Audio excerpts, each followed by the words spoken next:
Online ரம்மியை தடை செய்த தமிழக அரசு டாஸ்மாக் கடையை ஏன் தடை செய்யவில்லை என உயர்நீதிமன்ற மதுரை கிளை கேள்வி எழுப்பியுள்ளது. டாஸ்மாக் கடையை ஏன் தடை செய்யவில்லை என ஹைகோர்ட் கேள்வி எழுப்பியிருக்கிறது. கூடுதல் விவரங்களை செய்தியாளர் ஹைகோர்ட் வழங்க கேட்கிறார். பாலகிருஷ்ணன், கூடுதல் விவரங்கள்.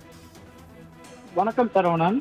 மதுரை கைத்தறி நகரில் மதுபான கடை திறக்க தடை கோரி மேகலா என்பவர் ஒரு மனுவினை தாக்கல் செய்திருந்தார். இந்த வழக்கை விசாரித்த எம்.எஸ். சுப்பிரமணியம் மரியகாட் அமர்வு ஒரு பக்கம் டாஸ்மாக் கடைகளை திறந்துவிட்டு மறுபக்கம் போதை மறுவாழ்வு மையங்களை அமைக்கிறது. நம் வீட்டு பிள்ளைக்கு இதுபோல் செய்வோமா? கொள்கைகள் முரணாக உள்ளன.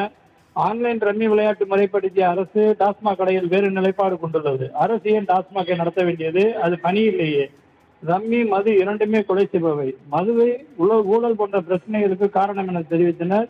அரசு தரப்பில் அரசு அதை ஊக்குவிப்பதில்லை என தெரிவிக்கப்பட்டது. அதற்கு நீதிபதிகள், அப்படி என்றால் எதற்காக மது விற்பனை செய்கிறீர்கள்? எல்லோரும் மதுக்கடைகள் மூடப்படும் என சொன்னாலும் யாரும் செய்வதில்லை என தெரிவித்தனர். அரசு தரப்பில் மதுக்கடைகளின் எண்ணிக்கை அதிகரிக்கப்படாது, கடைகள் படிப்படியாக மூடப்படும் என தெரிவிக்கப்பட்டது. அதற்கு நீதிபதிகள், அவ்வாறெனில் ஏன் ஒரு இடத்திலிருந்து இன்னொரு இடத்திற்கு மாற்றுகிறீர்கள் என கேள்வி எழுப்பினர். மேலும் அரசு வேலைவாய்ப்பு, பொதுநலன் போன்றவற்றை கவனம் செலுத்தி நல்லதை செய்ய வேண்டும் என குறிப்பிட்டு அரசு தரப்பில் எழுத்துப்பூர்வமாக பதில் மனுவை தாக்கல் செய்ய உத்தரவிட்டு வழக்கை ஒரு வாரத்திற்கு ஒத்திவைத்துள்ளனர். சரவணன். தாங்கள் வழங்கிய தகவல்களுக்கு நன்றி பாலகிருஷ்ணன்.